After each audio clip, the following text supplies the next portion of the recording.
The first entry is dated August 2006. Corridor Capacity Reduction Monitor. Wrote it in the same logbook I had been keeping since the impoundment was complete.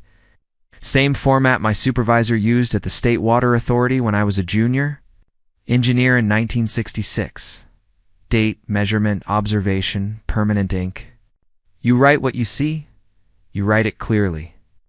You do not write what you conclude.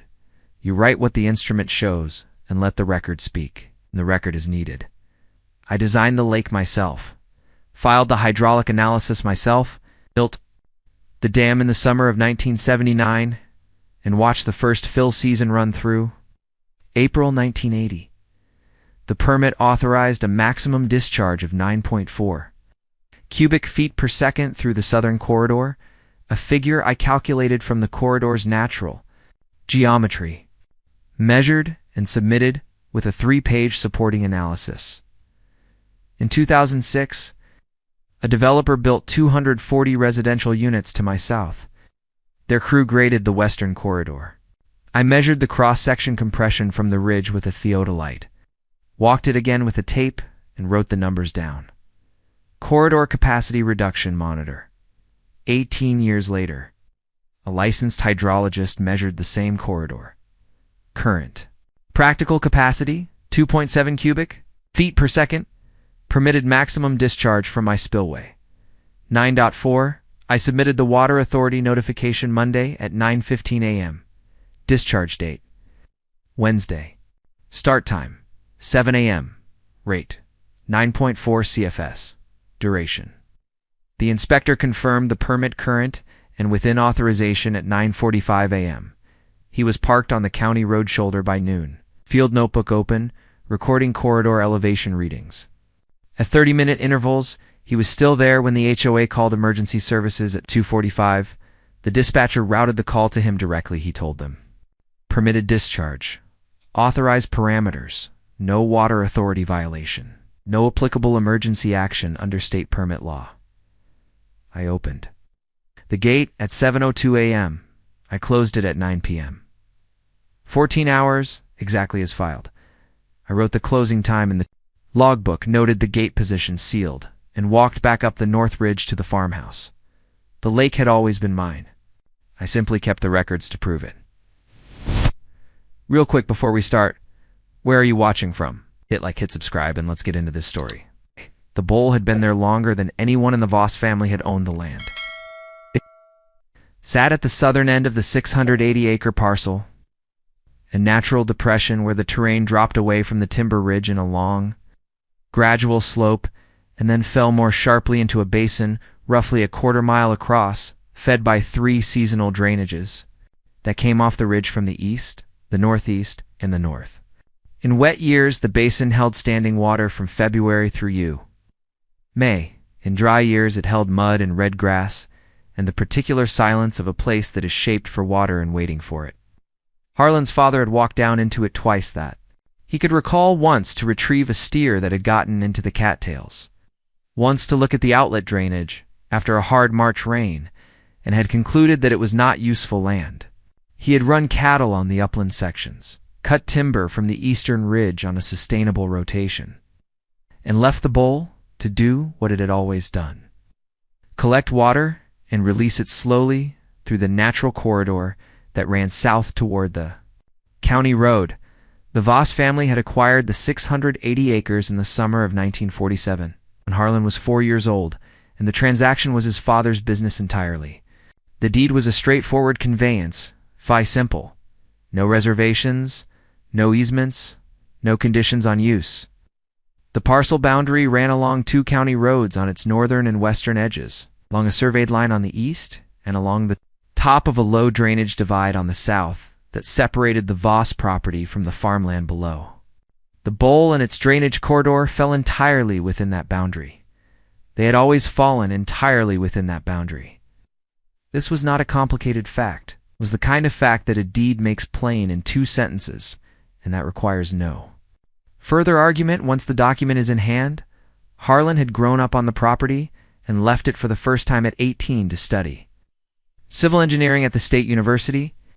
He completed a graduate specialization in hydraulics.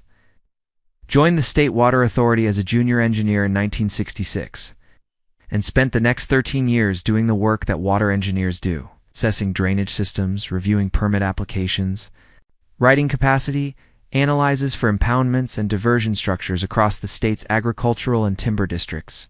He was good at the work in the specific way that people are good at things they find genuinely interesting, not just technically competent, but curious. The kind of engineer who walked a drainage corridor twice before writing a single number, who kept field notes in a bound logbook rather than on loose paper, because loose paper disappeared and logbooks did not. His supervisors described him in annual reviews as thorough and conservative, which in hydraulic engineering is the highest. Practical compliment. He came back to the property in the summers, and every summer he walked the bowl. He walked it the way an engineer walks a site, not for pleasure, though there was pleasure in it, but with the specific attention of someone reading a system and understanding what it could do. The 3 drainages off the ridge delivered an average of 14 acre-feet of seasonal inflow per year. Based on measurements he had been making informally since his mid-20s, the natural outlet corridor had a gradient of approximately 1.8% over its 800-foot length to the county road, sufficient to move water reliably, but not so steep as to cause erosive velocity under normal flow conditions. The basin's storage capacity, by his rough survey calculations, was somewhere between 25 and 35 acres at a depth of 15 to 20 feet. It was, in his professional assessment, a natural impoundment site. His father had seen unusable land. Harlan saw a lake that had not yet been built. He began the permitting process in the spring of 1977, the State Water Authority's impoundment. The permit program required a full hydraulic analysis, a site survey, an environmental assessment, a downstream drainage impact study, and a public comment period. Harlan submitted all of it himself, not as a shortcut, but because he was a State Water Authority engineer, and he understood the process from the inside and saw no reason to pay someone else to do work he was more qualified to do, he recused himself from the internal review as procedure required and let the application move through the normal sequence. 2 years was the standard timeline for a private impoundment of this size. The permit, WA 1979221, was issued in March 1979. He kept a copy of the permit in a fireproof box in the farmhouse, and a second copy in a manila folder in his filing system, behind the tab labeled Lake Water Rights. The permit authorized the construction of a controlled impoundment on the Voss parcel at the coordinates of the natural bowl, the maximum surface area of 35 acres, the maximum depth of 25 feet at the dam face, and a controlled spillway discharging into the existing natural drainage corridor at the southern end of the basin. The maximum authorized release rate was 9.4 cubic feet per second, a figure Harlan had calculated based on the corridor's natural capacity at its pre-development condition and had submitted with a 3-page supporting analysis. The permit required 48-hour notification to the State Water Authority before any control deed release exceeding 2.0 CFS. It required no notification to adjacent property owners, because there were no adjacent structures within the corridor's flood influence zone at the time of the application. The land to the south was farmland. The county road was 800 feet from the spillway. There was nothing between them but the corridor, and the reed grass dock construction began in the summer of 1979. Harlan had retired from the State Water Authority the previous December, 23 years of service. A desk full of completed permit files and a property in the south part of the state that needed a dam built. He contracted the earthwork to a local firm but supervised every phase himself, running his own elevation checks against the permitted grade specifications, verifying the spillway structure's dimensions before the concrete was poured, inspecting the dam face compaction and 3-foot lifts. The impoundment was complete by November of that year, ahead of the first significant rain season. He opened the inlet valves at December and watched the water begin. The first fill season ran through the following spring. By April 1980, the lake had reached 60% of its design capacity. By the end of the second fill season, it was full, 31 acres of water surface, 22 feet deep at the dam face, the 3 ridge drainages now feeding into a basin that held their combined seasonal contribution and released it in a controlled, measured flow through the spillway at whatever rate Harlan set. He had made his first logbook entry on the day the water first reached the spillway crest. April 14, 1980. Lake at design level. Spillway nominal. Inflow from east drainage confirmed at 0.4 CFS. He had made an entry for every significant event since every substantial rain. Every release adjustment, every measurement of the corridor flow at the county road culvert, 800 feet south. 46 years of entries in a series of bound logbooks that occupied 2 shelves in the farmhouse's second bedroom. Organized by year, the spines labeled in Harlan's hand. The lake changed the property, not dramatically. Harlan had not built it for drama, but he had built it for water management, reliable stock water for the cattle operation, fire suppression capacity for the timber sections, and the simple engineering. Satisfaction of having built a system that worked correctly from the first fill season and had continued to work correctly for 46 years. The spillway had operated within its design parameters in every wet year, every drought, every weather event the property had encountered since 1980. The logbooks documented all of it. The logbooks documented the lake the way a pilot's log documents a flight record, not as narrative, but as data. Ow. The kind of record that means nothing until someone needs to know exactly what happened on a specific date at a specific flow rate, and then means everything. The deed boundary enclosed the entire lake bed. This was not an accident. Harlan had confirmed the boundary's relationship to the bowl's maximum. Fill elevation before he filed the permit application, he had walked the high water line, shot elevations from the existing survey monuments, and verified that the lake, at design capacity, would remain inside the parcel boundary with a minimum setback of 40 feet at every point. The permit application had included a boundary confirmation exhibit showing this relationship explicitly.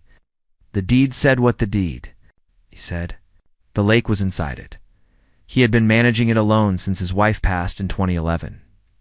Their daughter, Ruth, had grown up on the property and had her own relationship with the lake. She had learned to swim in it at 8 years old. Had caught her first fish in it at 10, had written her law school personal statement in the farmhouse the summer before she enrolled, looking south at the water from the kitchen window. She was an environmental attorney now, based in the state capital, specializing in water rights and wetland law. She called her father every Sunday evening and visited 4 or 5 times a year. The calls followed a pattern.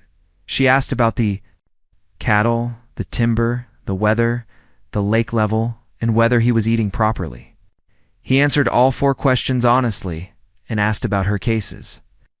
The conversations lasted between 12 and 25 minutes and were, in Harlan's assessment, the best part of most Sundays. She called on a Sunday evening in the second week of the month, 2 weeks before the letter arrived.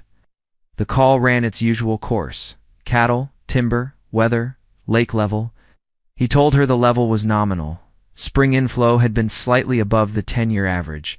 The spillway was cycling, normally at its passive, were rate of about 0.3 CFS. She said that sounded right.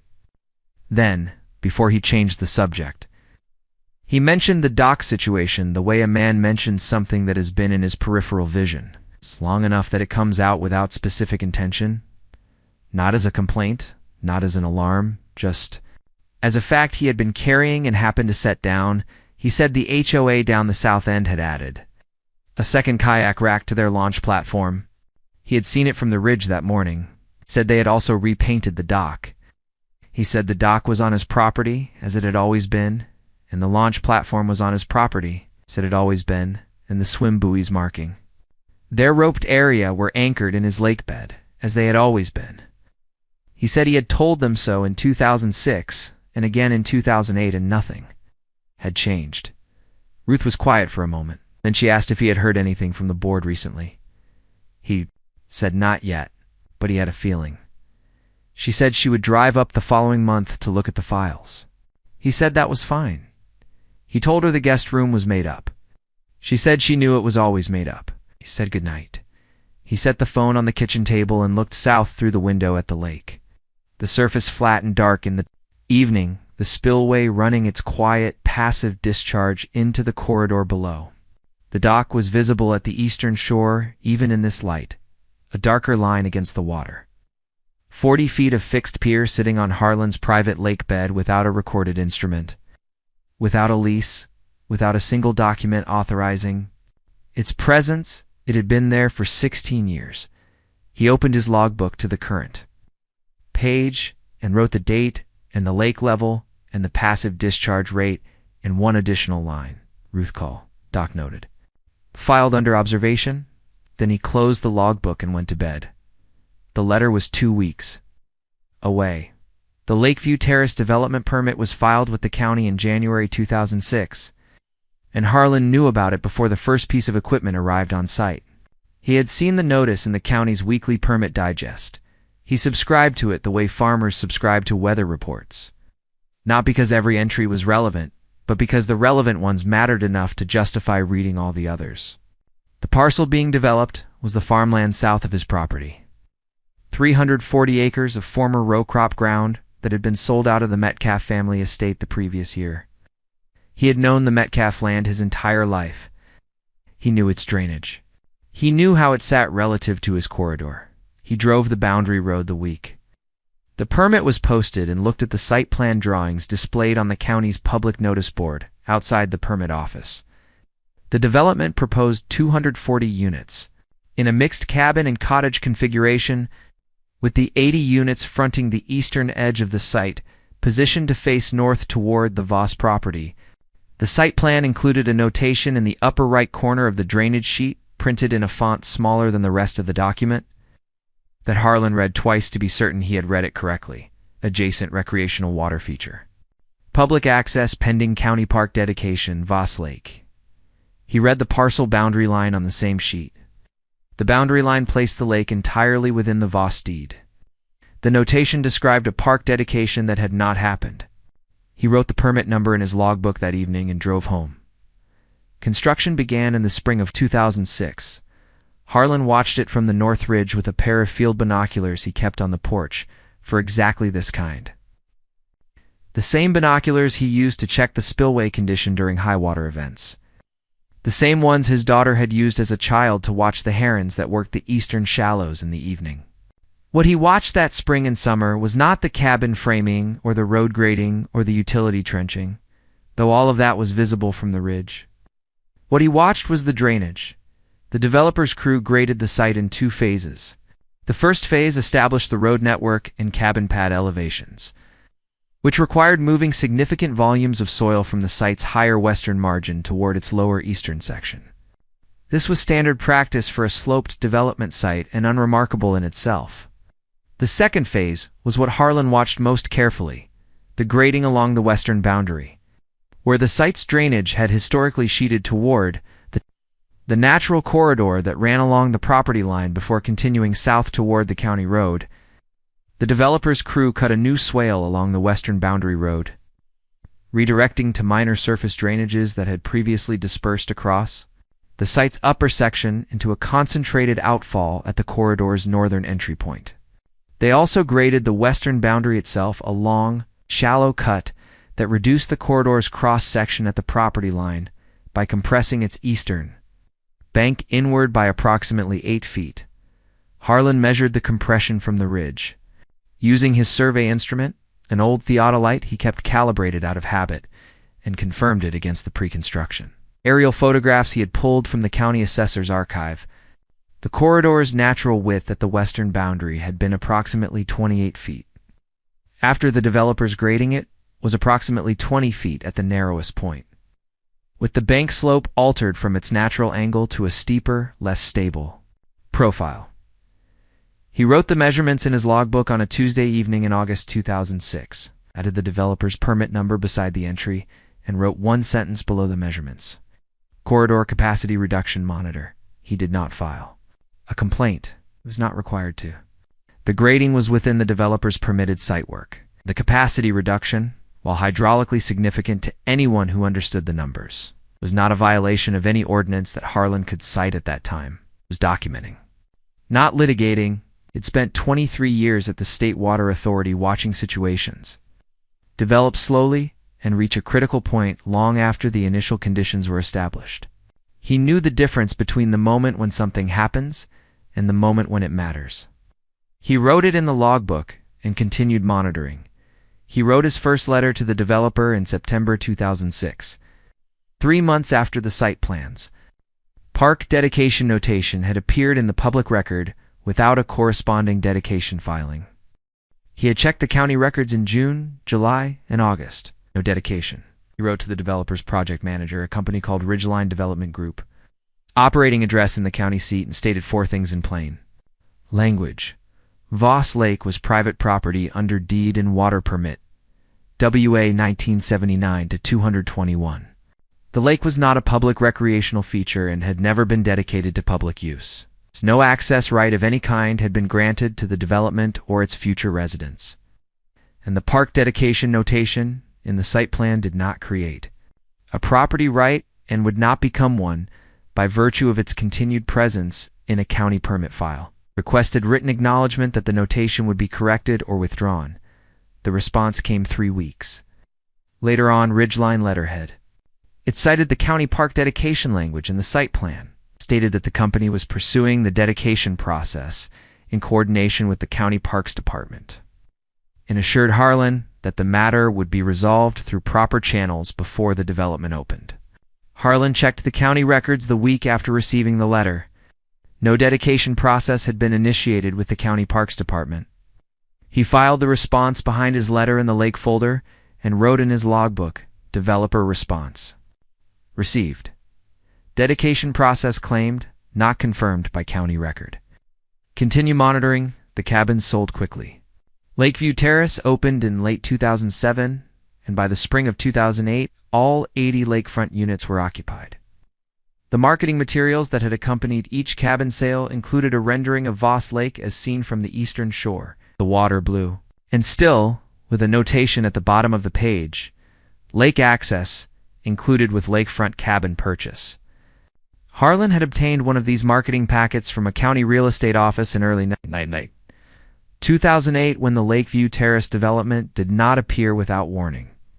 Harlan had watched its approach the way a man watches weather moving across open country, not with alarm, but with the steady attention of someone who understands what weather does when it arrives. The land to the south and east of the Voss property had been agricultural for as long as he could remember, a mix of row crop fields and pasture, belonging to 2 families whose names he had known since boyhood, when the first survey stakes appeared in the spring of 2005. He noted them from the north ridge with his field glasses, identified the staking pattern as a subdivision layout, wrote 1 line in his logbook, "Development survey, south parcel." Monitored drainage implications. He had spent 13 years at the State Water Authority reviewing permit applications for exactly this kind of project. He knew what subdivision development did to drainage in a bowl-fed watershed. It increased impervious surface, accelerated runoff timing, compressed natural corridors, and redirected minor drainages in ways that looked orderly on a site plan and created problems that took years to fully manifest. He was not opposed to the development. As a matter of principle, he was attentive to it as a matter of hydraulics. The drainage corridor that ran south from his spillway through the natural depression toward the county road was the only outlet for his lakes-controlled releases. Whatever happened to that corridor, whatever the developer chose to do with, the land it crossed had direct implications for the permitted operation of his impoundment. He intended to know exactly what they were doing and exactly what it meant before anyone asked him about it. The developer filed the Lakeview Terrace site plan with the county in January 2006. Harlan drove to the county planning office the week it became available for public review and spent 2 hours with the document at the public counter. The site plan showed 240 units arranged in 3 tiers along the eastern and southern portions of the parcel, with 80 of those units the lakefront cabins sited along the eastern shore of what the plan labeled adjacent recreational water. Feature public access pending county park dedication. Voss Lake, rendered in light blue on the plan's site map, was shown as though it were a common amenity sitting at the edge of the development. The deed line was on the plan. It ran along the eastern shore, inside which the dock and recreation areas were later proposed. but the plan's labeling made no reference to private ownership. It presented the lake as a feature of the project. Rather than as someone else's property, Harlan read the park dedication language twice. He knew what a park dedication required: a formal instrument of dedication signed by the property owner, acceptance by the county or municipal authority, and recording in the county's official records. He was the property owner. He had not signed any dedication instrument. He had not been contacted about any dedication instrument. He drove from the planning office to the county recorder's office the same afternoon and checked the index for any dedication filing on his parcel. There was none. He checked again under the developer's name. There was none under that name either. The park dedication language in the site plan was a notation about an event that had not occurred and, as far as the county record was concerned, did not exist. He wrote the developer a letter that week. It was 3 paragraphs. The first stated that Voss Lake was private property under his deed and water permit, WA 1979-221, both of which were recorded instruments. Second stated that no dedication of the lake or its shoreline had been filed or accepted, and that no access right of any kind had been granted to the developer or to any future property owner in the proposed development. The third stated that he was putting this on the record for the developer's information and expected the site plan's lake labeling to be corrected before the county issued a building permit. He mailed it certified and kept the receipt. The developer's response arrived 2 weeks later. It was a single paragraph on company letterhead signed by a project manager whose name Harlan did not recognize. It said the site plan accurately reflected the proposed park dedication that the company intended to file with the county prior to the development's opening date, and that the lake's designation as a community amenity was consistent with the project's approved plan. It cited the county permit number. It said nothing about Harlan's deed or his water permit or the fact that no dedication had been filed.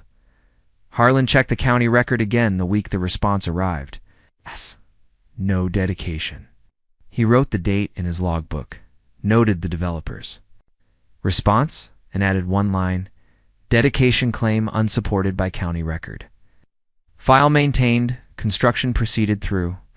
2006, Harlan watched the grading from the ridge through the summer months, field glasses in hand on most mornings' logbook open on the tailgate of his truck. The developer's crew worked the southern and eastern portions of the site with the aggressive efficiency of a project on a compressed schedule, clearing, grading, compacting, laying utilities, pouring foundations.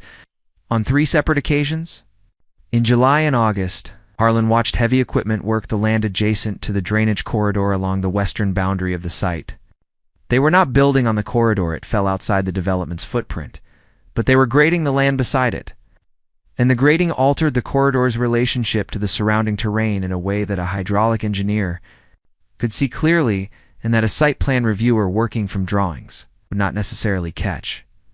The corridor's natural cross-section relied on the adjacent land to hold its banks at grade. The developer's grading cut into the land on the corridor's eastern side, reducing the effective bank height and compressing the corridor's functional width at its narrowest point from approximately 14 feet to somewhere between 10 and 11 feet. It was not a dramatic change. On a site plan, it was invisible in the field.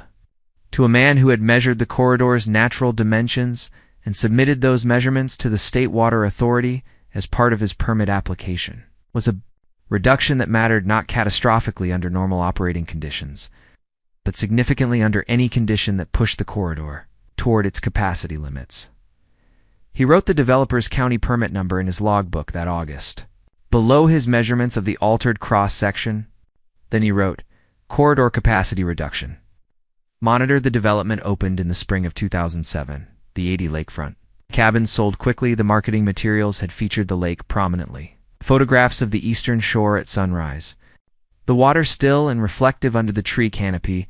The language consistently describing lake access as a defining feature of the community. Buyers paid a premium for the lakefront units. The HOA was established in 2007 with a board drawn from the initial residents.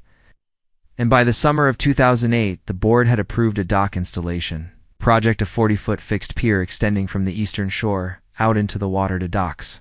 Building permit was filed with the county in March 2008. Harlan checked the permit application the week it appeared in the public index.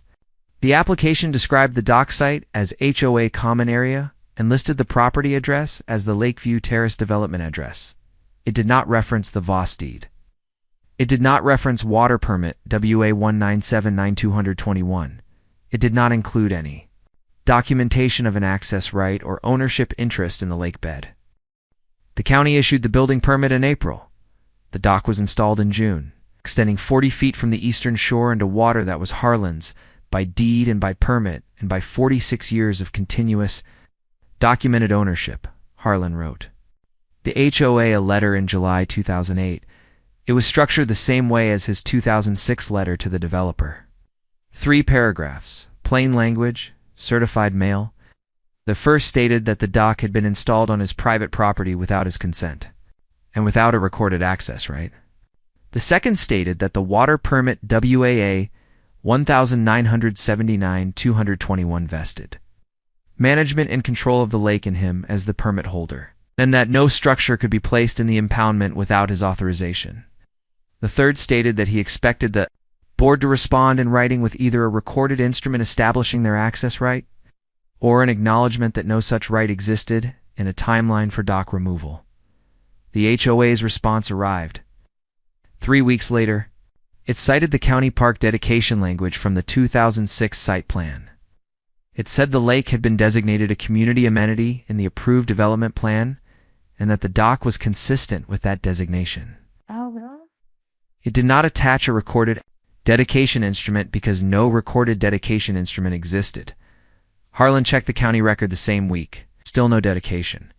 He noted the HOA's response in his logbook, filed the certified mail receipt, and wrote, "Dedication claim repeated. County record unchanged. Position maintained." The swimming area buoys went in the summer of 2009, anchored in his lake bed. The kayak launch platform was installed in the spring of 2011, bolted to the eastern shoreline within his deed boundary. The HOA began collecting a $200 annual lake access fee from all 240 units starting in the fall of 2009, $48,000 per year, generated by access to water Harlan owned, collected without his consent, without compensation to him, without any legal instrument authorizing the arrangement. He noted each addition in his logbook.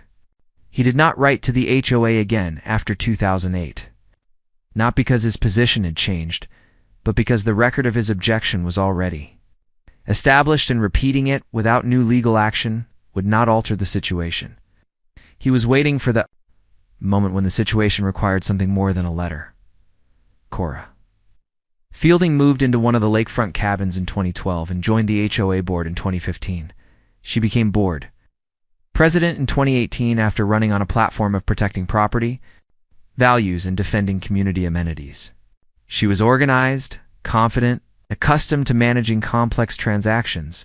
Her commercial real estate background had given her facility with contracts, timelines, and the particular skill of moving a project forward before anyone had time to raise objections. She had reviewed the HOA's governing documents thoroughly when she joined the board. She had reviewed the development's CC&RS, the bylaws, the fee schedule, the landscaping standards, and the enforcement procedures. She had not reviewed the county recorder's file on the lake. She had not looked up the VOS deed. She had not pulled water permit WA 1979-221. The site plan said public access pending park dedication. The board had been operating on that basis for 10 years. Cora continued operating on that basis. The letter arrived at Harlan's farmhouse on a Tuesday in the second week of April, delivered certified, signed for at the door. He carried it to the kitchen table, set it flat, and opened it. It was on HOA letterhead, signed by Cora Fielding as board president and by Iris Tomboli as a board member below her. 2 signatures. He looked at the signature block first. As he always did with formal correspondence, he had been a government engineer long enough to know that who signed a document mattered as much as what it said.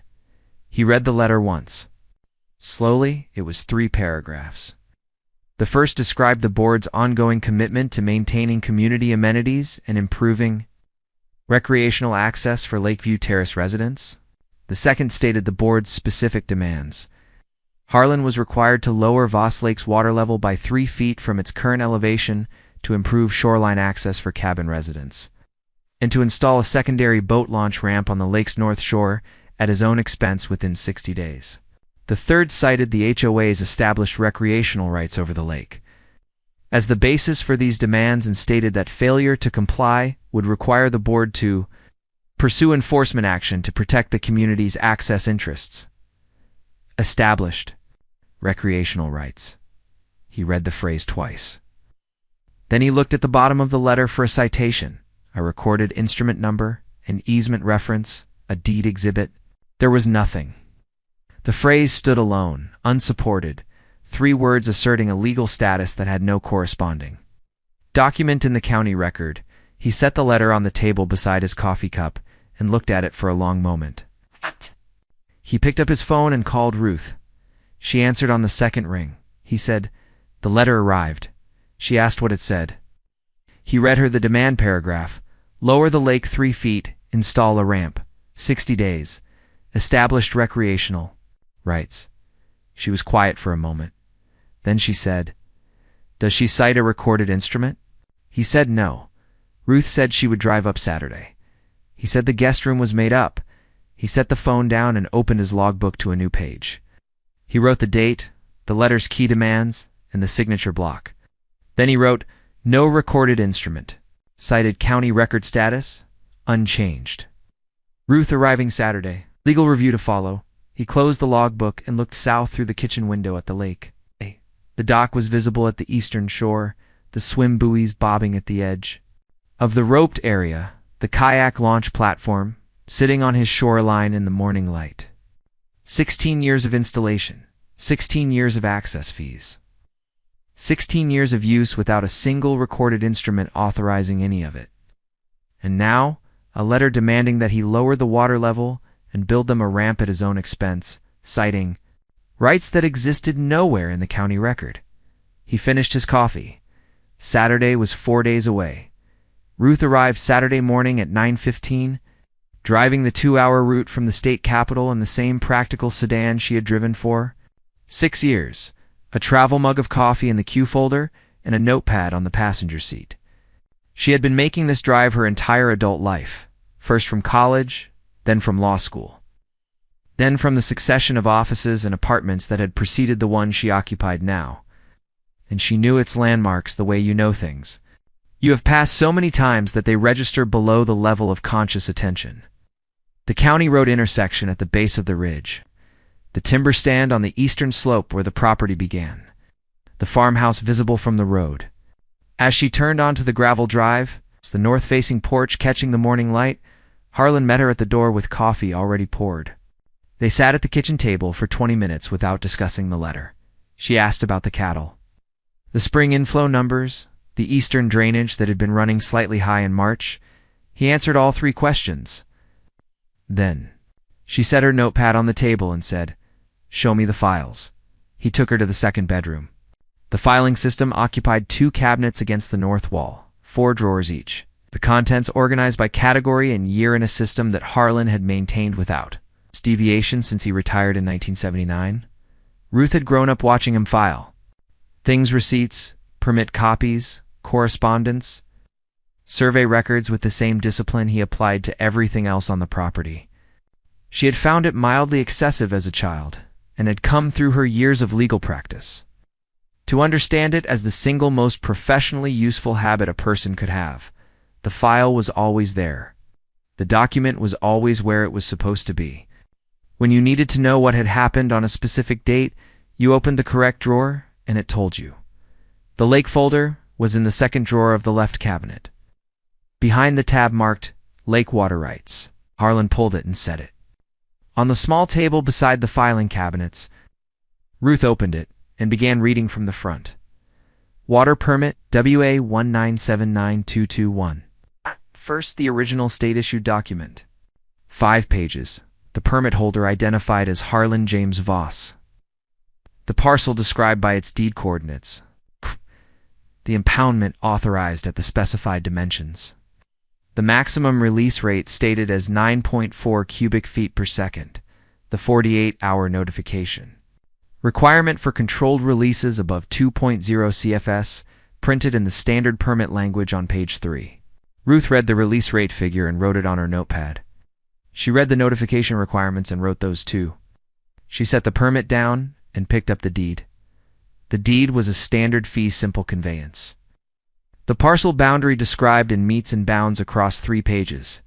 Ruth read the boundary description with the attention of someone who knew how to read one. She had reviewed enough easement disputes in her practice to parse a legal description quickly and identify the relationship between the described boundary and the physical features it referenced. The bowl that contained the lake sat entirely within the described boundary. The high water line of the lake at its permitted maximum elevation fell inside the parcel line at every point by a minimum of 40 feet. The lake bed was Harlan's. The shoreline was Harlan's. The eastern shore, where the dock had been installed, where the swim buoys were anchored, where the kayak launch platform sat, was Harlan's. The deed said so in the unambiguous language of a meet sand bounds description that had been recorded in the county record since 1947. She set the deed beside the permit and picked up Harlan's 2006 letter to the developer, the first one. Sent. Certified in September of that year, she read it carefully. 3 paragraphs, plain language, the key points stated without embellishment. Private property, no access right granted. Park dedication notation does not create a property right. Written acknowledgement requested. She read the developer's response. She read the second check of the county record that Harlan had documented in his logbook entry. She read the 2008 letter to the HOA. She read the HOA's response, which cited the same park dedication language the developer had cited, attached to the same absence of a recorded instrument. She read the building permit for the dock pulled from the county's files by Harlan in 2008, the permit that the county had issued without verifying the applicant's ownership, interest in the lake bed. By the time she had worked through the full folder, it was past noon. She came back to the kitchen table and sat across from Harlan, with her notepad open and 3 pages of organized notes in front of her. She said, "You have the deed, the water permit, 2 letters of objection on record, the developer's own site, plan showing your deed line along the eastern shore, and the county record confirmation that no park dedication was ever filed." She said, "The HOAS dock, swimming area, and kayak launch are sitting on your private property without a single recorded instrument authorizing their presence." She said, "The demand letter cites established recreational rights that do not exist anywhere in the county record." Harlan said he knew. Ruth said she needed to call Owen Streck. Owen had been in state water law for 24 years, the first 8 as staff counsel for the State Water Authority before he entered private practice. Ruth had worked opposite him in 2 water rights matters and had referred clients to him in 3 others. He was methodical, thorough, and specifically expert in the intersection of water permits, private impoundment rights, and the downstream liability questions that arose when those rights were disputed. He was also, which mattered in a case with this much documented history, someone who read a file completely before forming a position. She called him from the kitchen table at 12-40. She gave him the summary in 7 minutes. 680-acre parcel. 1979 private impoundment. Water permit WA 1979 to 221. Maximum release 9.4 CFS. Lake entirely within deed boundary. 240-unit development built adjacent in 2006. Developer site plan cited pending park dedication that was never filed. HOA installed dock in 2008. Swimming area in 2009. Kayak launch in 2011. $200 annual access fee from 240 units since 2009. Now a demand letter requiring a 3-foot lake level reduction and a new launch ramp. Fighting established recreational rights with no recorded instrument cited or attached. Owen was quiet for a moment. Then he said he would pull the full development record from the county and state files and call back by the end of the following week. He asked her to scan and send the folder contents that afternoon. She said she would. He asked one additional question: was the developer still operating as the original entity, or had there been a reorganization? Ruth looked at Harlan. Harlan, said Ridgeline Development. Group had been dissolved in 2011 and its assets transferred to a successor LLC. He had the dissolution filing in the third drawer. Behind the 2011 tab, Ruth relayed this to Owen. Owen said to include that document in the scan. Ruth said she would. She spent the afternoon at Harlan's kitchen table with his flatbed scanner. Working through the folder systematically, every document, both sides where relevant, in the order they appeared in the file. Harlan sat at the other end of the table, reading the weekly farm management report he generated every Saturday from his livestock and timber records. They worked in the same room in the specific companionable quiet of two people who have been in each other's company long enough that silence does not require filling. Owen called the following. Thursday at 4 in the afternoon. Harlan and Ruth were on speaker at the kitchen table. Owen had spent the week pulling records from three sources. It's the county recorder's office, the county planning department's permit archive, and the state water authority's permit database. Findings were organized, and his delivery was the unhurried precision of a man who has reviewed a complete record, is reporting what it says rather than arguing for a conclusion. The lake was entirely within Harlan's deed boundary, the developer's own 2006 site plan. The document filed with the county and stamped as the approved site plan for the Lakeview Terrace. Development showed the Voss deed line running along the eastern shore of the lake.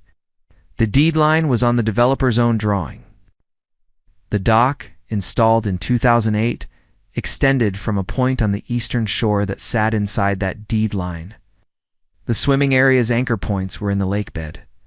The kayak launch platform was bolted to the shoreline inside the deed boundary. 3 structures had been installed on Harlan's private property, not adjacent to it, not near it, on it. The park dedication language in the site plan was a developer's annotation, a notation of intent, not a recorded instrument. Owen had checked the county's park dedication acceptance records, the county parks department's filing index, and the state's recreational land registry. No dedication filing existed for the Voss Lake shoreline or lake bed under any of the relevant categories. The county had never processed a dedication for this land. The county had never accepted one. The notation in the site plan had described an event that the developer had intended to pursue and had not pursued. In the absence of the recorded instrument meant that no access right had ever been created. Harlan's 3 letters of objection, minus 2006 second letter. 2008 established continuous owner objection throughout the period. An adverse possession claim, if the HOA ever tried to raise one, would fail on the objection record alone. Water permit WA 1979-221 was current. Owen had verified its status with the State Water Authority that morning. The permit had been renewed on schedule at every 5-year renewal interval since. Its issuance in 1979, it was in full compliance. Its terms had not changed. Maximum release. Rate 9.4 CFS. 48-hour notification to the State Water Authority for controlled releases above 2.0 CFS. No notification required to adjacent property owners. The permit granted Harlan complete operational control of release rates within the permitted parameters. The demand that he lower the lake level by 3 feet was a demand that he altered the management of a permitted water facility. A demand the HOA had no legal standing to make. Then, Owen described the hydraulic study. He had pulled the developer's 2006 hydraulic study from the county planning department's permit archive, a standard drainage analysis submitted as part of the site plan approval package. The study addressed the drainage corridor along the development's western boundary, which was the same corridor that received discharge from Harlan Spillway. The study's stated design capacity for the corridor was 3.1 cubic feet per second. Owen read the number twice. He said, the maximum authorized release from Harlan Spillway under permit, WA 1979-221, is 9.4 cubic feet per second. The developer's own hydraulic study rated the corridor at 3.1. The ratio was 3.03 to 1. He paused to let that number settle. He said his recommendation was threefold. First, send a single certified response to the HOA, denying the demand and asserting ownership, plain language, no legal threats. the facts, and the recorded instruments. Second, hold the water permit response in reserve. Do not reference the spillway capacity or the corridor analysis in the certified letter. Let the HOA act on the demand denial and see what they do next. Third, retain a licensed hydrologist to produce a current hydraulic analysis of the corridor before taking any further action. The developer's 2006 study was 18 years old. The corridor had been altered by the developer's grading. Current conditions needed to be documented by an independent professional before anyone could speak authoritatively about what full discharge would do to the western boundary of Lakeview Terrace. He said he had a hydrologist in mind, Nora Aldis's. State certified, 22 years of field experience. Someone whose sealed reports had been accepted in every state court and administrative proceeding. Owen had brought them too. He said he would call her Monday.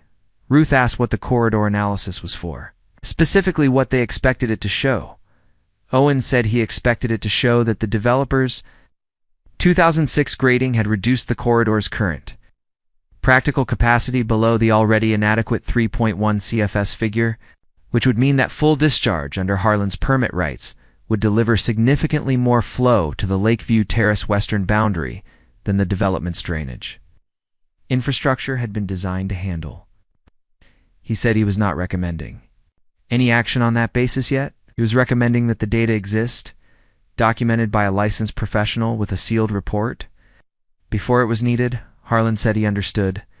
Owen asked if Harlan had any questions. Harlan said no. He said the recommendation was correct and he would follow it. After they hung up, Ruth sat at the kitchen table and looked at her notepad. 3 pages of organized notes, the discharge figure and the corridor capacity circled on the second page, 9.4 CFS versus 3.1 CFS. She looked at her father, who was already opening his logbook to a new entry. She said, "Did you know those numbers before today?" Said he had estimated them. He said the logbook entry from 2006, corridor capacity reduction. Monitor had been based on his field observations of the developer's grading. He said he had not known the developer's own study figure until Owen read it to them, but that the order of magnitude was consistent with what he had estimated. From the ridge in the summer of 2006, Ruth said, "You've been monitoring this for 18 years, Harlan said. Hey, that's what monitoring means." He wrote the data in the logbook. Owen's key findings in point form, and the corridor capacity figures side by side. Developer study 2006.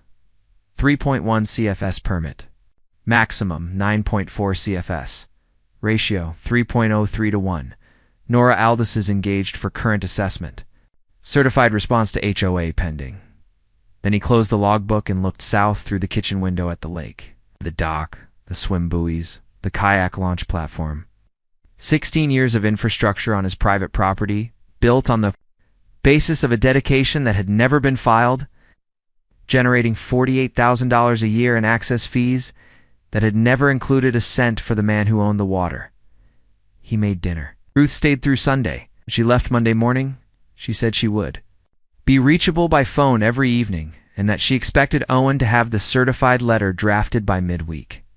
Harlan said he would review it when it arrived. He stood on the porch and watched her car reach the county road and turn south. Then he went inside and checked the lake level gauge he had mounted on the north shore in 1981, nominal, the Spillway, was running its passive weir discharge at 0.3 CFS, the same as it had been running for 46 years whenever the lake was at design level. He wrote it in the logbook, same as always. Owen called Nora Aldis's Monday morning at 8:40. He had worked with her on 6 matters over the previous 9 years for an administrative proceedings before the State Water Authority. 2 in county court, and his practice when engaging her was to give her the full context before stating the scope, because Nora's assessments were more useful when she understood why the data mattered and not just what data was being requested. He spent 12 minutes on the phone. He described the impoundment, the permit, the maximum release rate, the developer's 2006 grading, Harlan's logbook observations from that summer, and the developer's own hydraulic study figure of 3.1 CFS for the corridor's design capacity. He told her the permitted maximum discharge was 9.4 CFS. He told her the corridor had been in its current altered condition for 18 years, and that no independent assessment of its present capacity had been conducted since the developers' study. Nora said she could start Wednesday. Owen said that was fine. He gave her Harlan's number and told her Harlan would walk the corridor with her if she wanted a property owner's field perspective. Nora said she always wanted that. She called Harlan Tuesday evening. He answered on the second ring. She introduced herself, confirmed the site access arrangement, and asked him one question before they discussed logistics. Had he made any alterations to the spillway structure or the corridor's immediate outlet zones since the impoundment was built? He said no. The spillway was the original 1979 structure, inspected at every water authority renewal cycle. No modifications. The outlet zone, the first 50 feet of corridor below the spillway, was in the same condition it had been in since the fill season of 1980. Minus the normal accumulation of vegetation and sediment that any unmanaged drainage feature acquired. Over 4 decades, she said that was useful to know. They agreed on a 7 a.m. start. Wednesday at the spillway outlet, she arrived at 6:55. In a field truck with 2 equipment cases in the bed and a survey rod strapped to the outside of the passenger door. Harlan was already at the spillway with his logbook and a thermos. He had not been asked to bring the logbook. He brought it because it contained his 2006 measurements of the corridor's pre- and post-grading cross-section dimensions. And he thought, a hydrologist doing a current assessment would want to know what the property owner had recorded at the time of the alteration. He was correct. Nora looked at the relevant logbook entries for 4 minutes before she opened either of her equipment cases. Reading his measurements and his notation, corridor capacity reduction, monitor with the focused attention of a professional recognizing useful baseline data, she said, "You measured the cross-section compression yourself in 2006. He said he had used a theodolite from the ridge and confirmed the measurements by walking the corridor the following week with a hand level and a tape. She said, those numbers are going in the report as on a recorded baseline observations. He said that was fine. They worked the corridor from the spillway outlet south toward the Lakeview Terrace. Western boundary, 800 feet of drainage channel in its current condition, is moving through 3 distinct reaches that Nora identified within.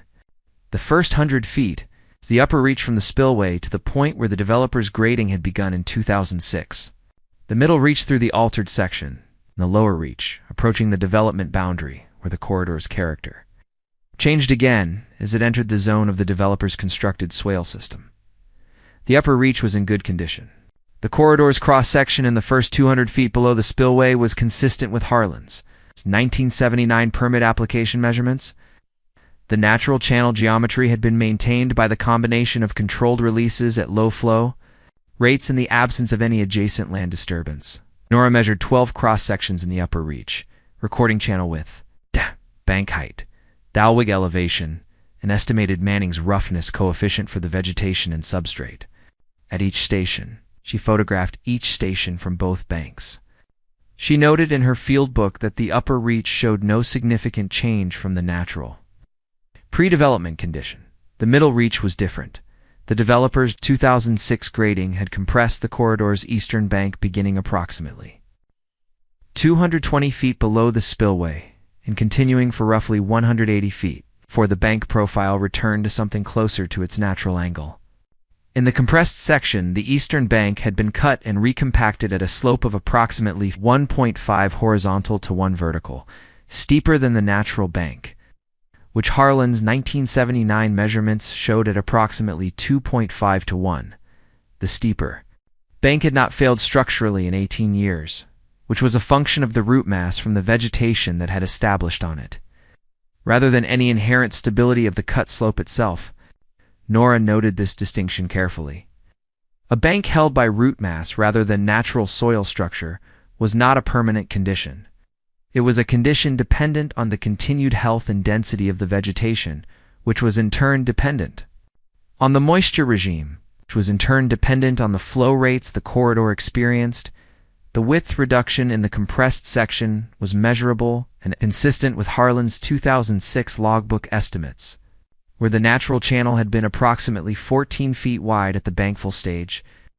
The current channel was between 10 and 11 feet at the same reference elevation, a reduction of approximately 21% to 27% depending on the measurement.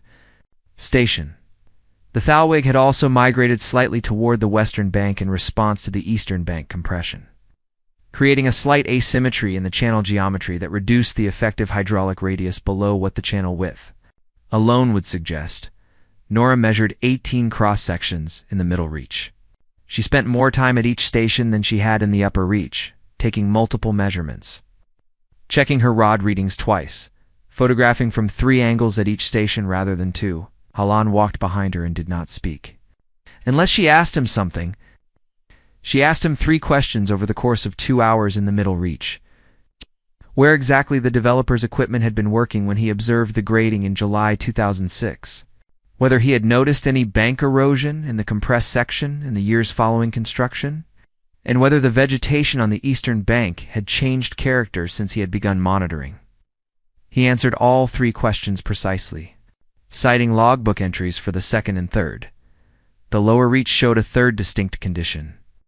Below the compressed section, the corridor widened slightly as it approached the development boundary, where the developer's constructed swale system had been graded to collect the corridor's flow and route it through a culvert under the development's western boundary road. The swale was functional, but had accumulated 18 years of sediment in its lower section, a typical finding for any unmanaged constructed drainage feature. The sediment accumulation had reduced the swale's cross-sectional area below its design dimensions, which Nora estimated from the visible grading marks on the swale banks. She measured 6 cross-sections in the lower reach and collected substrate samples at 3 stations for the sediment characterization she would include in the report. They finished the fieldwork at 3:40 Wednesday afternoon. Nora packed her equipment cases in the truck bed and stood at the tailgate writing her field notes in a bound notebook. She used the same format Harlan used. He noticed which was the format that State Water Authority engineers had used since the 1960s. Station, measurement, observation, all in permanent ink. She asked him one final question before she left. Had he ever operated the spillway at a release rate above the passive weir discharge since the development was built in 2006? He said no. She wrote that in her field notes. She said she would have a draft report to Owen by end of the following week and a sealed final by the week after. She returned Thursday and Friday for supplemental cross-section measurements in the middle reach. 3 stations she wanted to remeasure at a different time of day to account for soil moisture variation in the bank material. Harlan left the south gate unlocked both mornings and found her truck gone by the time he came down from the ridge at noon. She did not need him for the supplemental work. She had what she needed from the first day. Owen received the draft report the following Friday, read it that afternoon, and called Nora with 2 questions about her Manning's roughness coefficient selections in the compressed section. She answered both without hesitation, citing the field photographs and the substrate sample results. He said the report was solid. She said she would have the sealed final to him by Wednesday. The sealed report arrived Wednesday morning. 22 pages. Nora Aldis's professional seal and signature on the cover page. The state hydrologist certification number printed beside it. Owen read it in full before he called Ruth. The findings were precise. In the upper reach, the corridor's current practical capacity under bankful conditions was consistent with the 1979 Permeatira measurements. The natural channel geometry had been preserved. In the middle reach, the developer's 2006 grading had reduced the corridor's effective cross-section by an estimated 18% compared to the natural pre-development condition documented in Harlan's logbook and consistent with the 1979 permit application baseline. In the lower reach, the 18-year sediment accumulation in the developer's constructed swale had further reduced effective conveyance capacity below the design dimensions. Taken together across all 3 reaches, Nora's analysis calculated the corridor's current practical capacity at approximately 2.7 cubic feet per second. Under bankful conditions below the developer's own 2006 stated design figure of 3.1 CFS, and well below the permitted maximum discharge from Harlan Spillway of 9.4, divided by 2.7, 3.48 to 1. Full discharge at the permitted maximum would deliver 3.48 times the corridor's current practical capacity to the western boundary of Lakeview Terrace. Nora stated this figure in the report's summary section and accompanied it with a flow routing analysis showing the expected water surface elevation at 3 points along the corridor under full discharge conditions. The analysis was conservative. It used the measured cross-sections without any adjustment for bank failure or vegetation displacement, which meant the actual water surface under full discharge conditions would likely be higher than the modeled figures once the compressed bank section began to respond to the flow energy. She noted this in a paragraph labeled Limitations and Conservative Assumptions. Owen had read that paragraph twice. He sent the full letter draft to Ruth and Harlan the same Wednesday evening.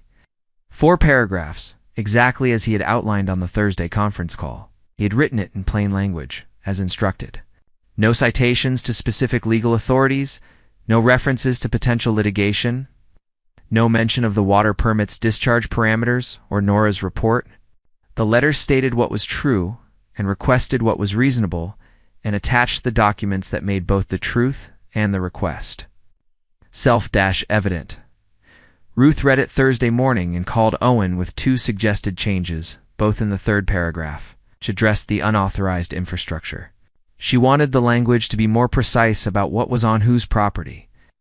Not just that the dock was unauthorized, that it sat within the deed boundary described in the attached conveyance document, at coordinates that could be verified against the developer's own 2006 site plan. Owen agreed to both changes. The revised draft came back Thursday afternoon. Harlan read the final version at the kitchen table Thursday evening. He read it once, slowly, beginning to end, including the 4 attachments that Owen had compiled and organized: the 1979 water permit, the deed boundary description extracted from the full conveyance document, the 2 objection letters from 2006, in 2008 with their certified mail receipts attached, and Owen's 2-page county records summary confirming that no park dedication had been filed, processed, or accepted at any point between 2005 and the present date. He read the county records summary last because it was the document that answered the only question the letter needed to answer: was there a recorded instrument? The summary said no. It had always said no. It said no in language that a county official had confirmed and that could be verified by anyone who walked to the recorder's office and pulled the index.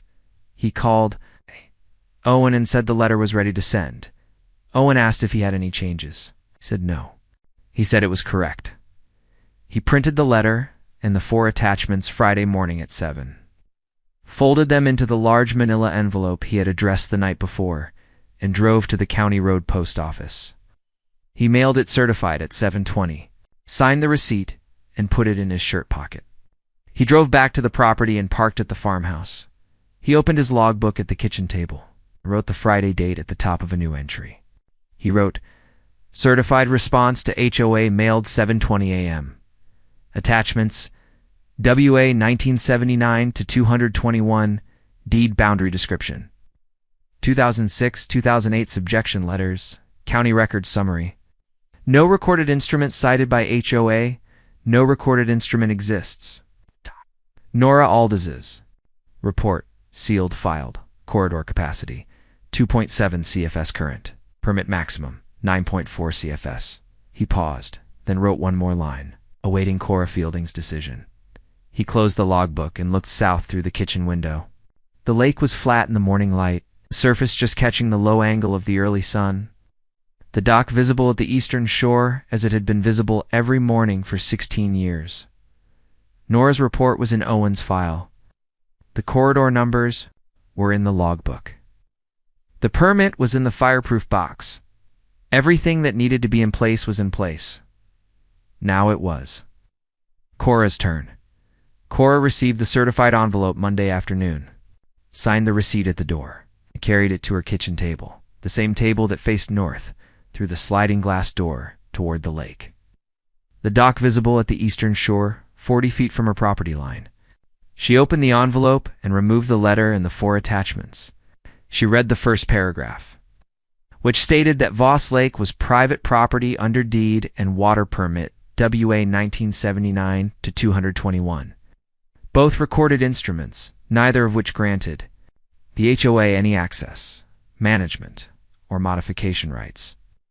She read the second paragraph, which refused the demand to lower the lake level and install a ramp. Then she set the letter down and picked up her phone. She called the HOA's General Counsel, a local firm that handled the standard range of association matters, CC and R enforcement, collections, contractor disputes. The attorney who took her call listened to her summary for 4 minutes and told her the water permit and deed question was outside his firm's practice area. He said she needed a specialist in state water law or property rights litigation, and he gave her 2 referrals. Thanked him and hung up without writing the referral names down. She already had someone in mind. She had worked with a land use attorney during her commercial real estate. A man named Garrett, who had handled 2 of her more complicated development transactions, both involving disputed access rights, and both resolved, in Cora's recollection, in her favor. She called his office Monday afternoon and reached his paralegal, who said Garrett could review the matter and call back by Wednesday. Cora sent the letter and the 4 attachments by email that evening. She did not send Nora Aldis's hydraulic report because she did not know it existed. She did not send Harlan's logbook entries from 2006 because she did not know those existed either. Garrett called Wednesday at 2 in the afternoon. He had reviewed the letter and the 4 attachments over 2 days. His assessment was organized and brief. The park dedication notation in the developer's 2006 site plan was not a recorded instrument. It was a developer's annotation describing an intended future action that had not been taken. A notation in a site plan did not create a property right. A park dedication required a formal instrument signed by the property owner, acceptance by the county or municipal authority, and recording in the county's official records. None of those steps had occurred. The county records summary attached to Harlan's letter confirmed it directly. No dedication had been filed, processed, or accepted the HOA's claimed access right. To the extent it was based on the site plan notation, had no legal foundation. He paused before continuing, which Cora noticed. He said the deed boundary description attached to the letter, read against the developer's own site plan, placed the dock, the swimming area, the kayak launch within the Voss property boundary. He said that was a significant factual position for the HOA to be in. He said his recommendation was that she contact the property owner's attorney and initiate a settlement conversation before the matter escalated further. He said the HOA's exposure on the unauthorized infrastructure question, 16 years, of structures on private property, $200 annual access, fees from 240 units, was substantial. Cora asked if the HOA had a defensible position. Garrett paused. The pause lasted long enough that Cora was aware of it as a pause rather than a transition, he said. Not on the property ownership question. She asked about adverse possession. She had looked it up Monday evening.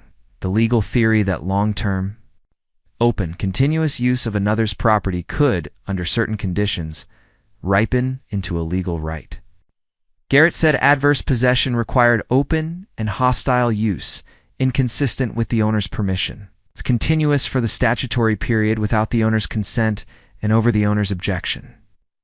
He said Harlan Voss had sent written objection, letters in 2006 and 2008, both certified, both documented in the county record. He said those letters defeated any adverse possession claim on their face. They established continuous owner objection throughout the period of use. He said the statutory period had not run, and even if it had, the objection letters would. Interrupted. Cora thanked him. She told him she would be in touch. She hung up and sat at the kitchen table looking at the lake. Through the sliding glass door for a long time, she did not call Owen Streck. She did not call the county recorder's office. She did not pull the 1979 water permit from the state's public database, which was accessible online and would have taken 11 minutes. She thought about what Garrett had told her. She thought about what retreat meant in practical terms, what it meant to the 80 lakefront cabin owners who had paid a premium for lake access, what it meant to the annual access fee structure, what it meant to property values in the development if the lake became unavailable. She had spent 20 years in commercial real estate. She knew what a waterfront amenity did to unit values, and she knew what losing one did. She also knew that in commercial real estate, the answer to an unfavorable legal opinion was not always withdrawal. Sometimes it was leverage. Sometimes it was the credible threat of protracted litigation, which cost money regardless of who was right, in which a 74-year-old widower farming 680 acres, Cologne, might prefer to avoid. She called an emergency board meeting Thursday evening. There were 3 board members, Cora, Iris Tamboli, and a third member named Paul, who had joined the board 6 months earlier after the previous treasurer resigned. The meeting was held at the development's common room, a low-ceiling space adjacent to the management office that smelled of carpet cleaner and was furnished with 6 folding chairs and a whiteboard. Cora had printed copies of Harlan's letter for each of them, without the attachments, which she had set aside. She presented her position in 12 minutes. The HOA had operated lake access for 16 years. 80 lakefront cabin owners had purchased their units with lake access as an explicit feature, documented in the marketing materials. The annual access fee had been collected from all 240 units since 2009, generating $48,000 per year in HOA revenue. Retreat acknowledging the property ownership question and initiating removal of the dock and recreational infrastructure would expose the HOA to refund claims from cabin owners, potential property value litigation from lakefront unit holders, and a structural budget shortfall from the loss of access fee revenue. She said the HOA's legal position, while not strong, on the property ownership question, was not yet tested in court. She said the HOA had a basis for asserting long-standing recreational use rights under adverse possession theory, and that asserting that theory formally in a second letter backed by outside counsel would put Harlan Voss in the position of having to litigate rather than simply having received an unfavorable legal opinion. She did not tell the board what Garrett had said about the objection letters. She did not tell them he had recommended settlement. She said he had reviewed the matter and believed the HOA had a basis to assert adverse possession. That was not precisely what Garrett had said. It was the version of what Garrett had said. That led to the conclusion Cora had already reached before she called the meeting. Paul voted yes, without significant discussion. He had been on the board for 6 months and had not reviewed the underlying property documents. Iris voted no. She did it without theater. She said no clearly and without elaboration when the vote was called, and then she asked for the meeting minutes. The minute taker, a part-time administrative assistant the HOA retained for board meetings, had her laptop open. Iris asked to review the draft minutes before the meeting closed. The minute taker turned the screen toward her. Iris read the vote record, found her no vote noted, and asked the minute taker to add a dissent statement. She dictated it herself, looking at the screen while she spoke. She said she had voted no because the board had not verified the ownership status of Voss Lake before sending the first demand letter, had not verified it after receiving Harlan Voss's certified response, was now proposing to assert a legal theory, adverse possession, that the HOA's own retained counsel had not recommended, and that Iris believed was inconsistent with the documented owner objection letters referenced in the attachments to Harlan's response letter, which she had read in full. She said she was recording her dissent because she wanted it in the permanent minutes that she had raised the ownership verification question before the first letter was sent and that no one had answered it. She asked the minute taker to read it back.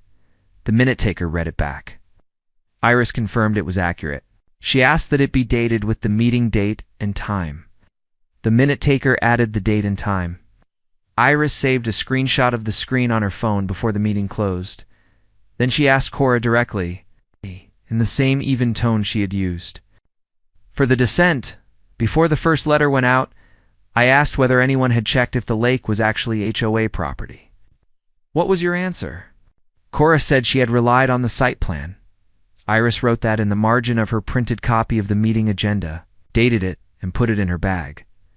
The second letter went out Friday on HOA letterhead, Garrett's firm name printed in small type. In the footer as outside counsel of record, it was 2 pages. The first page asserted the HOA's long-standing recreational use rights under adverse possession theory, 16 years of open, continuous community-wide use, the HOA's position, that the use had been conducted without owner interference. The second page demanded that Harlan cease any interference with lake access, comply with the level lowering demand, and authorize the launch ramp installation within 30 days, or face legal action to establish the HOA's adverse possession claim in court. The letter did not address Harlan's 3 objection letters. It did not address the county record's summary confirming no park dedication. It did not address the deed boundary description or the water permit.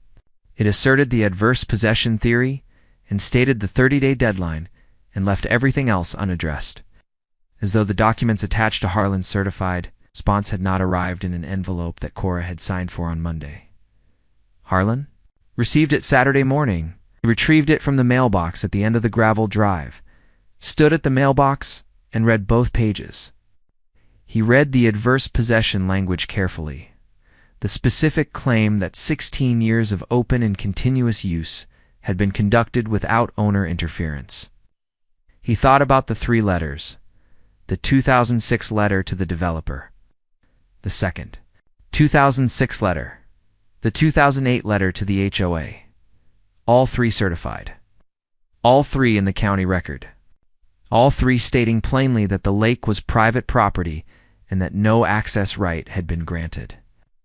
The adverse possession theory required use without owner objection. The owner's objection was documented in 3 separate certified letters. Spanning 12 years, he folded the letter in half and walked back to the farmhouse, sat at the kitchen table, and called Ruth. She answered before the second ring, he said. Second letter, adverse possession theory. 30-day compliance demand, Ruth said. Now we file. He said, I know. She said she would call Owen Monday morning.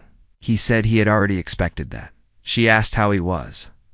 He said he was fine, said the lake level was nominal in the spring. Inflow had tapered off the previous week as expected. She said she would drive up the following weekend. He said the guest room was made up. After they hung up, he sat for a moment at the kitchen table with the letter in front of him. Adverse possession.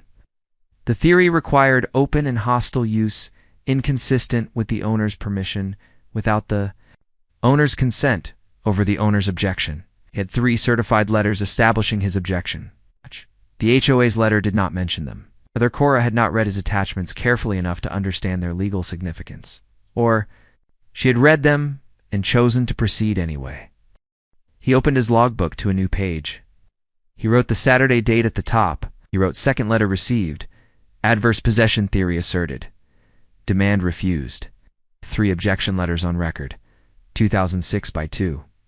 2008, theory unsupportable undocumented facts. He paused. Then he wrote, Water Authority notification.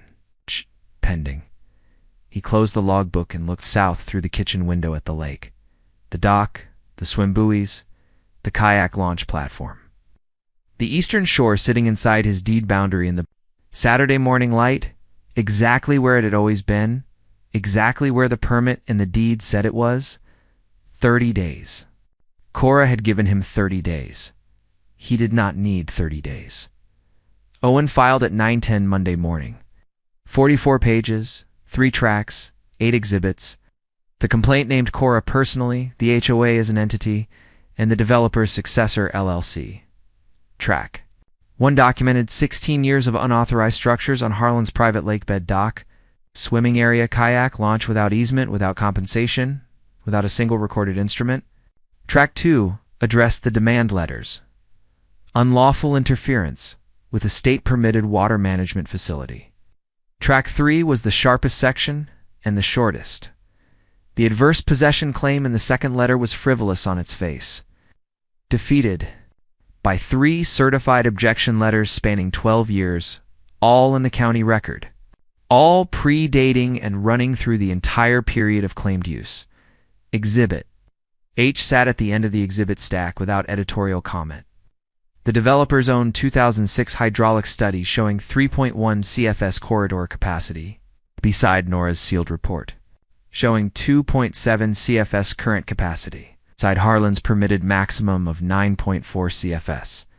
3 numbers on 1 page. Owen let them speak for themselves. Certified copies reached all 3 parties before noon. Harlan submitted the Water Authority notification at 9:15 5 minutes after Owen confirmed the filing. Discharge date: Wednesday. Start time: 7 a.m. Rate: 9.4 CFS. Full permitted maximum. Duration: 14 hours. No HOA notice required. No neighbor notification required. Dennis Prout received and logged it at 9:45. Confirmed the permit current and parameters within authorization, and wrote Wednesday morning into his field schedule. Harlan wrote in his logbook that evening, complaint filed. Notification: submitted 9:15 a.m. Wednesday 7 a.m. Ruth drove up Tuesday. They spread the county. Topographic map on the kitchen table after lunch and traced the corridor south from the spillway, the bend southwest where the terrain dropped, the grade transition. Where the contours compressed, the base point where the water would lose velocity and begin to sheet. At the base of that transition, along the development's western boundary, sat 12 cabins in the southwestern cluster. Harlan pointed to the corner lot without speaking. Ruth found it in the lot index. Cora Fielding's cabin sat at the grade transition point, the lowest lot in the cluster. The first place the sheeting water would reach depth. Neither of them said anything about it. Harlan wrote the topographic observations in his logbook in precise terms and closed it. Wednesday arrived clear. Harlan was at the spillway at 6:45, walked the structure once, confirmed the gate mechanism, the outlet apron, the upper corridor. Everything nominal. At 7:02, he opened the gate to its full permitted position and wrote the time in his logbook. He carried his thermos up the Northridge path to the flat outcrop and sat down. By 9, the corridor was running, bank to bank through the upper reach. By 10:30, the compressed middle section, the one the developer's grading had narrowed, the one Nora had measured at 10 feet of functional width, was at its practical limit. By noon, the flow was exceeding the corridor's 2.7 CFS capacity, and water was beginning to sheet across the development's western boundary in a slow, broad advance. By 2 p.m., the southwestern cabin yards held 8 inches of standing water. By 2:30, Cora's backyard was under 10 inches. The deck furniture sitting in it, the water still rising at its patient. Permitted rate: she called county emergency services at 2:40-5. The dispatcher flagged it as a potential water authority matter and routed it to Dennis Prout's field unit. Dennis was already on the county road shoulder, had been since noon. Field notebook open, corridor elevation, gauge readings recorded at 30-minute intervals. He told the dispatcher the discharge was authorized under Permit WA 1979-221. Within all permitted parameters, proper notification submitted Monday morning. No water authority violation. No applicable emergency action under state permit law. The dispatcher noted it in the call record. Dennis filed his field report from his truck at 3 p.m. and uploaded it at 3-0-8. The emergency board session convened at 5 in the common room. Cora arrived first, her shoes still damp. Paul, 2 minutes later. Iris arrived exactly at 5, carrying a manila folder. She sat, opened it, and placed 2 documents on the table without a word. On the left, Harlan's 2008 letter, retrieved from the HOA's own files that afternoon. Certified mail receipt still attached to the upper corner, stating plainly that the dock was on his private property and no access right had been granted. On the right, the minute page from the previous week's board meeting, her dissent. Her recorded question about whether anyone had verified the lake's ownership. The date and timestamp in the corner. She set them side by side and folded her. Hansen looked at Cora. She said nothing. The 2 documents sat in the fluorescent light of the common room and said everything that needed saying while Cora opened her folder and began to speak. Harlan closed the spillway gate at 9 p.m. Wednesday, exactly 14 hours after he had opened it. He noted the time in his logbook, wrote the gate position sealed, and the discharge duration, and walked back up the North Ridge path in the dark with his thermos and his field notebook. The lake's surface was dropping at its normal post-discharge rate. the level gauge showing a reduction consistent with the volume released at 9.4 CFS over 14 hours. Everything within parameters, everything as the permit described. The water receded from the southwestern cabin yards through Thursday and was gone by Friday morning, leaving the debris lines that moving water always leaves, sediment arcs along. Fence posts, displaced mulch at garden borders, a thin film of silt on the lowest deck boards. The corridor itself had performed precisely as Nora's report had predicted. The compressed middle section had passed the flow at the limit of its capacity. The lower reach had sheeted across the boundary at the grade transition point, and the water had found the lowest lots in the southwestern cluster, found them with the patient indifference of hydrology, and sat in them until the discharge stopped and the grade carried it away. Cora resigned Saturday morning by email. 2 sentences. She was resigning as board president, effective immediately. She wished the community well. She sent it to the board's general inbox at 8:47 and did not send a copy to Iris or Paul. Iris read it at 9:15. She forwarded it to Owen's office with a single line. I'm assuming interim presidency at noon. Please expect my call at 2 p.m. Owen replied within 10 minutes. Confirmed. She called at 2 exactly. Owen answered and let her speak first. She stated the board's position in one sentence. No contest on any of the 3 tracks. Full settlement. What does Harlan need? Owen said he appreciated the directness. He said he would present 5 terms. The first term was the removal of all 3 unauthorized structures: the dock, the swimming area infrastructure, and the kayak launch platform from Harlan's property. Within 90 days, at the HOA's expense, with site restoration to pre-installation condition. Restoration meant the shoreline and lake bed returned to the grade and substrate condition that existed before the dock footings were set in 2008. The swim buoy anchors were placed in 2009, and the launch platform was bolted to the eastern shore. In 2011, Owen said Harlan was not interested in replacement structures or alternative access arrangements. He was interested in his shoreline returned to him clean. The second term was a recorded acknowledgement, a permanent instrument filed in the county record that Voss Lake, its lake bed, and its shoreline were Harlan's private property and that no HOA access right had ever existed. Not a settlement agreement held in a lawyer's file. A recorded instrument attached to the county's property records, visible to any future title search. Any future buyer, any future board that inherited. The questioner wanted to know what the permanent record said about it. Owen said Harlan had watched the park dedication notation sit in the developer's site plan for 18 years and generate access claims that had no legal foundation. He wanted the correct statement in the permanent record with the same durability. The incorrect implication had enjoyed.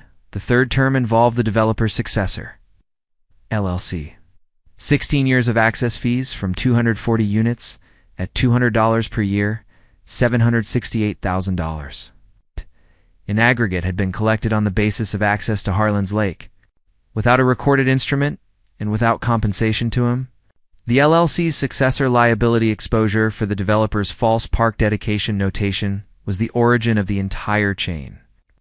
Owen said the LLC could join the settlement and contribute a negotiated retroactive use compensation figure, calculated from the fee revenue and adjusted for the successor entity's actual liability exposure. Or Harlan would file a separate quiet title action naming the LLC as the originating party and asking the court to make a formal finding on the 2006 permit application's misrepresentation. Owen said he expected the LLC to make a business decision quickly.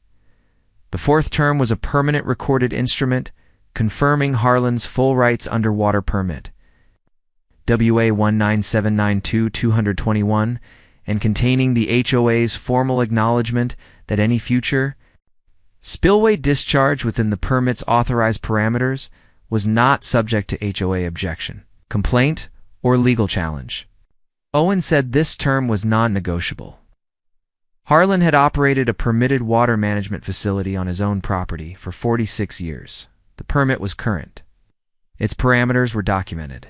The HOA's emergency call on Wednesday had been routed to Dennis Prout, and resolved in 14 minutes. Owen wanted the HOA's acknowledgement of the permit's authority in the permanent record, so that no future board could revisit the question on the basis of ignorance of what the instrument said. The fifth term addressed the adverse possession claim directly. The second letter's assertion of long-standing recreational use, rights under adverse possession theory, an assertion made in writing, on HOA letterhead to a property owner whose 3 certified objection letters were in the county record, required a formal recorded withdrawal and a finding that Harlan's objection letters established continuous owner objection, sufficient to defeat any adverse possession theory for the entire period of the HOA's lake use. Owen said this too would be a recorded instrument. The adverse possession claim had been put in writing. Its defeat needed to be in writing in the same permanent record. Iris said she understood all 5 terms. She said she would need to confirm with the HOA's outside counsel before responding on the LLC compensation figure, but that she expected to have a response by Monday. Owen said that was fine. He called Nora Aldis's that afternoon to confirm she was available for the settlement document review. She said she was, and asked if the corridor remediation question was going to be part of the settlement. Owen said it had not yet been raised as a formal term. Nora said it needed to be. She attended the settlement review meeting Tuesday morning. Owen, Ruth, Iris, the HOAS, outside counsel, and a representative from the LLC's legal team on speaker. At the end of the table with her sealed report open in front of her and asked 2 questions when Owen reached the infrastructure removal section. The first, what was the HOA's plan for the corridor's western bank after the dock and launch platform were removed? Given that the installation and removal process would involve equipment access along the eastern shoreline. The second, who was responsible for the corridor's current capacity deficit, a deficit that predated the current dispute and would persist after the settlement instruments were signed unless someone addressed it specifically. Neither question had been in Owen's 5 terms. Both needed to be. Nora recommended a 6th term, a corridor remediation clause requiring the HOA to restore the western boundary drainage corridor to its pre-2006 grading condition within 18 months of the settlement's execution, funded entirely by the HOA, supervised by a licensed hydrologist, acceptable to both parties, with completion verified by a sealed field report before the remediation obligation was considered discharged. The pre-2006 condition was documented, Harlan's logbook measurements from the summer of 2006, taken before and after the developer's grading, provided the baseline. The remediation target was specific and measurable. The supervision requirement ensured that the work was done correctly rather than nominally. Owen looked at Iris. Iris looked at the HOA's outside counsel. Outside counsel said the term was reasonable, given the corridor's documented condition and the HOA's indirect role in its degradation through the developer's site work. The LLC's representative said nothing for a moment and said the LLC would contribute to the remediation cost at a proportional rate consistent with the developer's responsibility for the original grading. Owen added it as the 6th term and looked at Harlan, who was sitting at the far end of the table with his logbook closed in front of him. Harlan said, yes. 1 word. He had been monitoring that corridor since 2006. He had written corridor capacity reduction monitor in a logbook entry 18 years ago and had been waiting for the moment when the documentation served its purpose, a remediation clause that restored the corridor to its pre-development. Its condition was the outcome the monitoring had always been building toward. Dennis Prout called Owen Wednesday morning with a procedural note, the same note Doug Rail had made in the Greer matter. Because men who spend decades in government records develop the same instinct for incomplete files. The developer's 2006 hydraulic study was sitting in the County Planning Department's permit archive with its ALIS 3.1 CFS corridor capacity figure accepted without independent verification, available to be cited by any future applicant as a baseline for adjacent development drainage analysis. The figure was now documented as inaccurate by Nora's sealed report. The permit file should reflect that. Dennis said it was a 20-minute administrative correction and that the county planning department had a standard form for exactly this kind of post-approval notation, Iris said she would file it herself. She was a former environmental planner. She knew the form. She filed it Thursday morning, before the signing, in her own name, attached to the 2006 permit file as a permanent notation referencing both Nora's report and the settlement's 6th term. Harlan signed Thursday afternoon. 6 instruments in the order Owen had arranged them. The infrastructure removal and site restoration agreement, recorded ownership acknowledgement, the LLCs, retroactive use compensation, joinder, the water permit rights confirmation, the adverse, possession withdrawal and objection finding, and the corridor remediation clause. He read each signature line before he signed it, asked no questions. He had provided the instruments that made each document necessary and had reviewed every underlying record. He signed the last page at 3:51. He drove back to the property and parked at the farmhouse. He walked to the North Ridge path and climbed it slowly in the afternoon light. The way he climbed it every day, not hurrying, not pausing, the pace of a man who has walked the same ground long enough that his body knows its grade. He came out on the flat outcrop and looked south. The lake was 31 acres of still water in the late afternoon, the surface catching the sun at a low angle, the dam face holding its grade at the southern end. Maximum depth, 22 feet. At that face, a number he had calculated in 1977, confirmed in 1979 when the impoundment was complete, and verified at every permit renewal cycle since. The dock was still at the eastern shore. It would be gone in 90 days, removed at the HOA's expense, the shoreline restored. The lake bed had been his since the first fill season in 1980. It would remain his with 6 new recorded instruments confirming it in language that no future board would be able to misread or ignore. He stood on the outcrop for a while without moving. Then he went back down to the farmhouse. He opened his logbook at the kitchen table. He wrote the Thursday date. He wrote settlement signed 6 instruments, removal deadline 90 days, corridor remediation 18 months. Administrative correction filed by Iris Tamboli. He paused. Then he wrote, matter closed, lake level nominal, spillway sealed. Ruth called at 7. She asked if he was all right. He said he was fine. She asked about the cattle, the timber, the spring inflow numbers. He answered all 3. Then she asked, and he had expected she would, whether he planned to lower the lake level now that the matter was resolved. He said the lake was at exactly the level it was supposed to be. The level he had set in the first fill season in 1980, and that it had maintained ever since. The level the permit authorized and the logbooks documented in 46 years of entries. The HOA had wanted it 3 feet lower. The HOA did not get a vote on where he kept his water. Ruth was quiet for a moment. Then she said she would drive up in 2 weeks. He said the guest room was made up. After they hung up, he sat at the kitchen table with the logbook open and looked at the last entry. For a moment, and he picked up the phone again and called Dennis Pruitt's office. The call went to the after-hours line. He left a message scheduling the annual water permit renewal inspection for the first week of October, same as every year, same as the year before and the year before that. Logbook open on the kitchen table.